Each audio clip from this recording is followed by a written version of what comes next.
Hello. Hello. Are you feeling good? I'm feeling great. How are you? Good. Looking forward to talk to you. Wenn ihr das jetzt hier auf YouTube schaut, ich habe heute die Ehre, mit dem großartigen Chris Norman zu sprechen und deswegen we'll be switching to English. Do you still meet yourself in some bakeries or when you go to shops, you're just like, oh, that's me. Yeah, that happens. Yeah, especially the most amazing one is usually when you're on holiday somewhere and you're in a bar. Yeah, it's kind of nice, because when you recorded those songs, when we recorded those songs so many years ago, and ones that I've recorded more recently too, you Mhm. just don't think about the fact that it's going to be still around all this much time later. And Yeah. then so if you're just like in a supermarket or a restaurant or a bar or whatever, or the Yeah. radio, when you listen, if you're in the car and you come on, it's like, it still gives me a thrill. I'm on the radio. Ooh, it's nice. Even after years. Yeah, but now you're back with new music, with the Lifelines tour on Yeah. stages in Germany.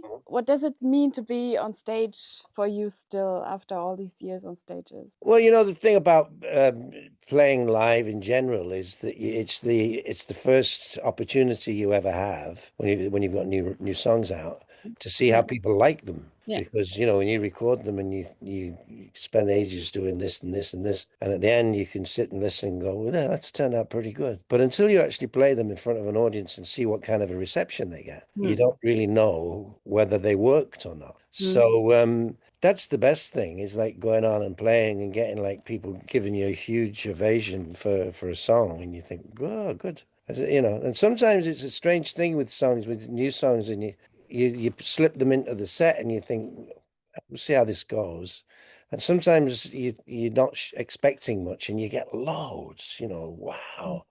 You think, well, that's going to stay in the set from now on.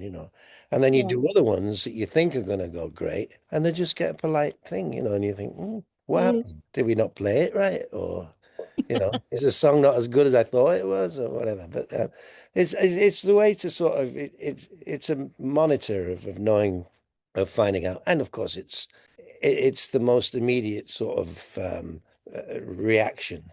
Would you say there is aging in music? Well, it's a different kind of thing. If you work in an office or you're a lawyer or a doctor or whatever it might be, Mm. there comes a point when you're expected to move over, leave, let some young person come and do it. But with being in the music business, you're kind of your own boss, and as long as you feel all right and you want to do it, then there's no reason why you should stop. And I think for me, I'll know when it's not the right time to do it anymore, because I'll probably run out of energy, or maybe people will stop coming to buy tickets for shows, and things will go down, and maybe health wise too. You just never know. So Keith Richards, I just heard, just decided he's not well fit enough to tour anymore, so he stopped. There'll come a time, I guess, and you'll know when it happens. But other than that, there's no real reason why you should say, well, I'm this age, so I should stop now. Because But it's not a job like that. I don't feel much different when I'm on stage performing songs and singing now than I did when I was 20 or whatever. So as long as I feel like that, I'll keep doing it. And as soon as I stop feeling like that, I'll stop. is it keeping you young? I think it does. I actually think it does, because you have to keep yourself in a certain type of condition, because if you go on stage for 2 hours, you're going to be tired. So you have to keep yourself reasonably fit. I mean, I'm not a fanatic about fitness or anything. I go running, and most days, or walking, and if I'm not running, and I do some exercises and stuff, some gym exercises, kind of, just to keep myself, not because I'm particularly vain and I want to, but because it just keeps it so that I can still do the job. Because if you get to the point where you haven't got enough stamina, then it's hard to breathe on stage. I mean, I've done it when I haven't bothered to do much exercise and go, and then you do a 2 hour set, and halfway through I'm going, oh, this is hard, you know. So you have to keep up to it, otherwise you don't. And I think that very keeping up to it probably keeps you younger than you would be normally. Because if I wasn't doing that, I would probably be not doing much, physical activity. Well, when Cyril put your Stumbling In out again as a young people's song, it still worked. So what do your music have to make it ageless?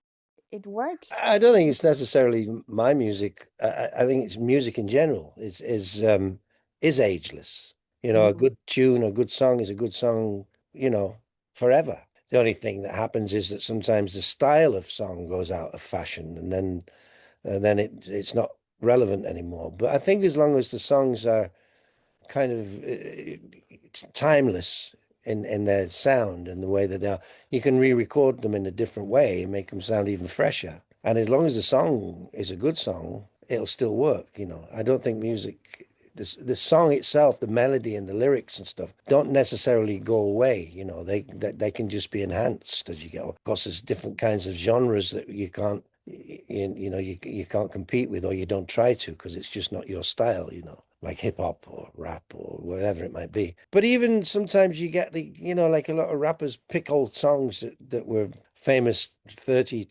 years ago, and then they use them as a refrain and rap over them. So the tune itself still lives, you know. And I think that's the beauty of music and tunes. They do have a long life. Have you ever tried it vice versa, rap into something? I got a song on my album I did last, which is called Low Life. And there's a bit in it that's a low life. I forgot how it goes now, but there's a bit in it that's kind of a talking bit. But that's about the nearest I've got to rapping or anything, you know. Rapping is kind of like singing, except you don't have a melody. It's the rhythm that counts, you know. But I think I can do it if I had to do it. If somebody said go and nobody would know what it is, and this is the words we're going to do, I think I could do it. But if anybody saw me doing it, they'd think it was a hysterical, because it's not my thing, you know. But I can imagine you with a big chain, some gold teeth. Okay. It's just time enough. Okay, but we're talking about the album that's now coming in March. I listened to some of the songs and they sound familiar.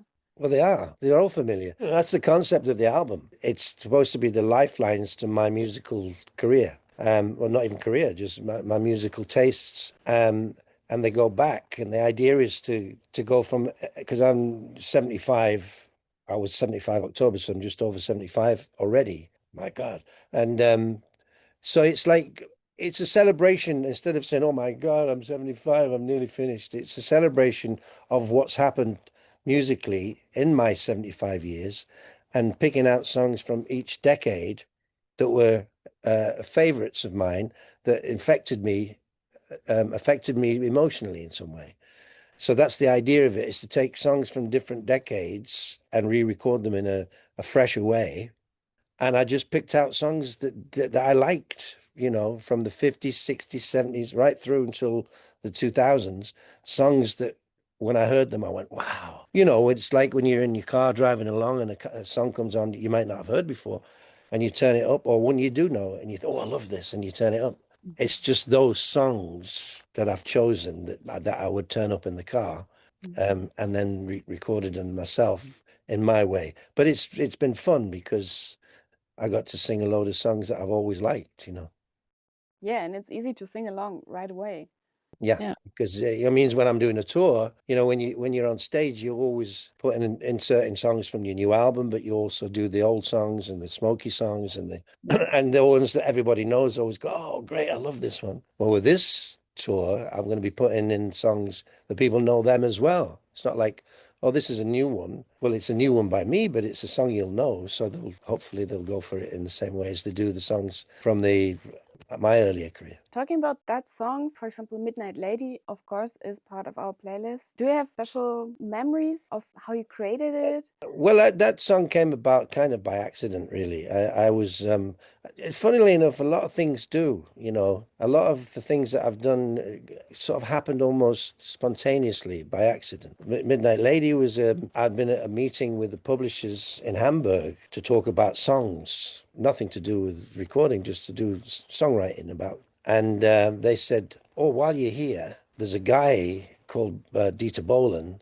who's a massive Smokey fan, you know, and he'd like to meet you. Would you mind if we ask him if he... So they got on the phone and he was in the studio. Like 20 minutes later, he arrives. Oh, hello, you know, and all this. He was in the process of doing this thing for this movie, this Tato movie. And he was in the process of that, and he got this song called Midnight Lady. And they rang me about 2 days later and said, would you sing this song? And I said, I don't know. What does it sound like? And they said, well, we haven't got time to send you it because this was in the days before internet where you could send files and get it instant. By the time we've sent you it, it has to be ready for Monday. And this was like Thursday or something. So now I was in England. So I said, well, okay. I said to my wife, what do you think? Shall I do it? And she said, well, it's all right. Why not? So I went, and when I got off the plane, they gave me a cassette tape like you used to have in the old days. And I went to my bedroom and listened to it on a Walkman. And that was the first time I'd heard the song. And the next day, I went in the studio and recorded it. And half an hour later, I was out, the studio was finished. And then it came out and was a big hit. So that was kind of it was done by accident. And the same with Stumbling In. When I did Stumbling In, that was never planned or anything. We were getting Smokey were getting an award somewhere in Cologne, I think. And Suzi Quatro was making an album in EMI Studios in Cologne. And so her and her band and Mike Chapman, who was her producer and Smokey's producer, came to say hi. And then there was an after show party. And in the after show party, they'd hired like a local group to play. So everybody was getting up and singing. And me and Suzi got up and sang something together, like an old rock and roll song. And that's why we did Stumbling In, because when we came off, Mike Chapman said, hey, you two look great up there, why don't we do something for you to do together? And that's how Stumbling In was born. So a lot of things come by accident, So now you're sharing your stage this year with Bonnie Tyler also? I'm doing a couple of shows with Bonnie in summer sometime, yeah. It was not the first time. I've done quite a few over the last, I don't know, few years. Somebody came up with the idea of putting us on a double bill somewhere, and it went so well, and we sold so many tickets that they said, let's do that again. And so since then we've done I don't know how many. We've done quite a few. And I know Bonnie since the 70s, so she's a great person, and I like her. You seem very connected to Germany, like talking to producers in Hamburg, Dieter Bohlen. You've been on German television a lot. Do you consider Germany special for you? Well, Germany started back in the Smoky days. We started to come here. We started in the UK, having hits in the UK, and then they spread into other countries. And then when they do, they ask you to come and do TVs or whatever. So we started really early going to Germany to do TV shows, and then we started to tour here. The first time we came to Germany, we did like a 7-week tour with something like 35 to 40 shows. So we played like constantly all over Germany, but we didn't do any of the big cities. We did all smaller towns near the big cities. So people came to the smaller towns to see us, and which was great. It turned out well because that sort of built up an audience for us in Germany, which continued. So then about a year later, we came and did another tour, but this time we did all the major cities and they were all sold out. So that meant that we'd already established ourselves in Germany, and it became a place where we knew that our records were always going to go into the top of the charts, and the albums and the singles would be number one on near where at one point we had, I think, number one in the singles chart. We had number one was Alice, number two was Lay Back in the Arms of Someone, number seven was I Meet at Midnight, all in the same week. At the same time, we had in the album chart, we had like three albums in the chart. So it just took off in Germany in a huge way. And at the same time, we were playing in Britain and other countries too. But we just got a kind of a special relationship with Germany. And then when I went solo, it happened to come out on a German label. So that continued the thing with Germany for me. And I've been coming back regularly ever since. And you've been at a lot of walls of German teens in the Bravo Starschnitt. Do you know what this is? I know what Bravo. Bravo was the magazine. Yeah. The middle part, you could take it off. Oh, yeah. On the wall, and you build your person. Yeah.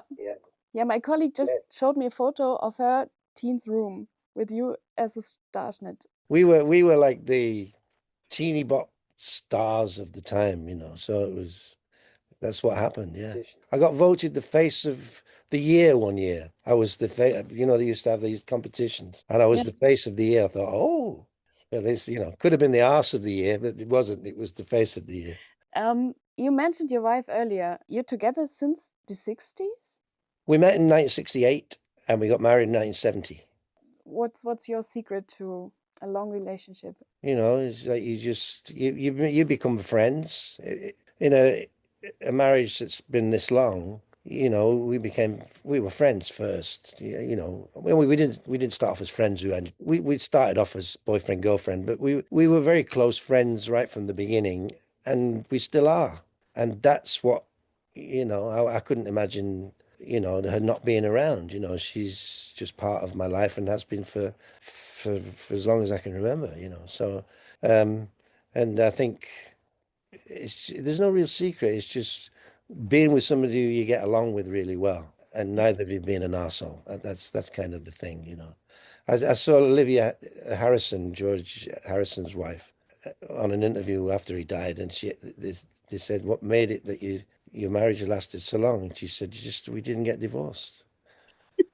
And I thought, that's the answer, you know. That's a trick. Yeah. This is kind of a personal question that I've been asking myself a lot. When you sing, like your song Living Next Door to Alice is played everywhere where people are dancing and singing and shouting and drinking. Is that phrase that everybody includes? Yeah. What are you thinking about that? Well, it's not my thing because that was never in the original record. Yeah, early 90s, there was a project from Holland called Gompy. I never quite understood what Gompy was, whether it was a group or a producer or what. But anyway, it was called Living Next Door to Alice. It was called Living Next Door to Alice, brackets, Who the Fuck is Alice, by Gompy. And I heard it and I thought, oh, that's somebody having a laugh and a joke at the expense of that record. Mm. I don't care. And then the New Smokey, I used to call the New Smokey because I'd left Smokey by then, and there were still two members in the band. They re-recorded it and put that in it. And then I didn't like it.